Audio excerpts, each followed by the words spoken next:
To this video, Mama Mia, gagawa tayo ng XO sauce.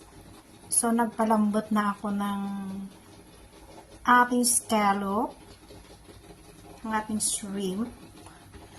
So, may garlic, onion, tsaka chili. Konti lang ang ating chili sauce kasi sobrang anghang. Ayan, na-chop na natin. Is ready na. Let's go and prito. So, magpainit tayo ng ating mantika. Mag-golden brown na ang ating. Ayan. Okay, pa-crispy natin ang ating scallop.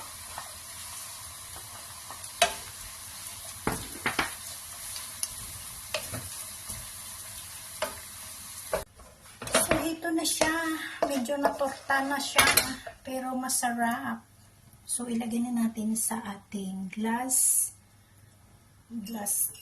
Basta glass